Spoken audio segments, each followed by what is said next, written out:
Hello दोस्तों, मेरा नाम है अरुण। उम्मीद है आप लोग ठीक होंगे। दोस्तों, बहुजन समाज पार्टी की अध्यक्ष मायावती ने 2024 का लोकसभा चुनाव अकेले लड़ने का फैसला लिया है।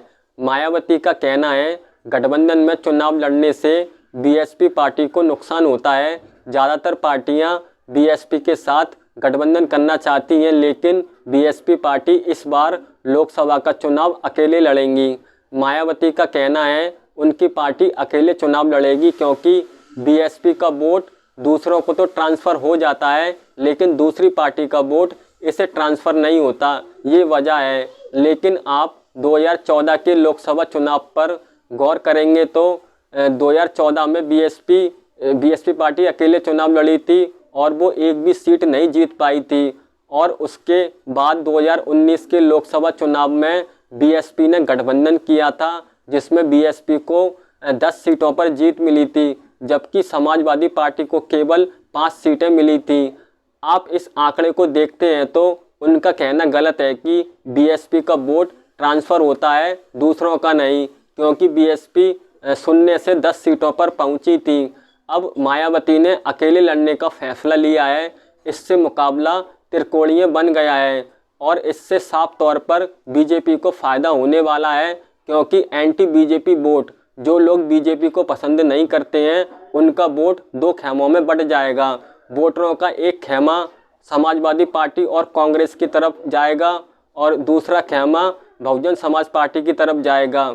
2019 में समाजवादी पार्टी और बीएसपी ने मिलकर लोकसभा की 15 सीटें जीती थीं, लेकिन इस बार अलग अलग चुनाव लड़ने से दोनों को नुकसान हो सकता है। अगर आप बीएसपी पार्टी का ग्राफ देखेंगे तो वो लगातार नीचे गिरता आ रहा है।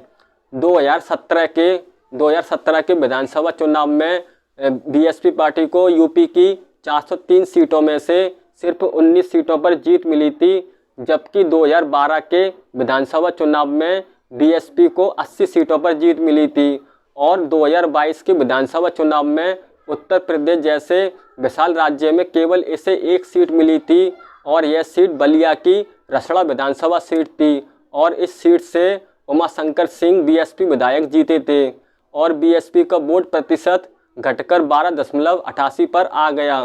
अगर आप देखेंगे तो पंजाब, राजस्थान, मध्य प्रदेश और छत्तीसगढ़ में बीएसपी पार्टी के पास 4 से 8% वोटरों का आधार है, लेकिन पार्टी यहाँ भी इसका इस्तेमाल नहीं कर पा रही है। अभी भी लोग मानते हैं कि मायावती को इतनी जल्दी खारिज नहीं करना चाहिए, क्योंकि यूपी में अभी भी उनके पास 12% वोट है। उनकी ताकत का पता आने वाले चुनाव में चलेगा। इससे पता चलेगा कि उनके कोर वोटर किस हद तक उनके साथ खड़े हैं।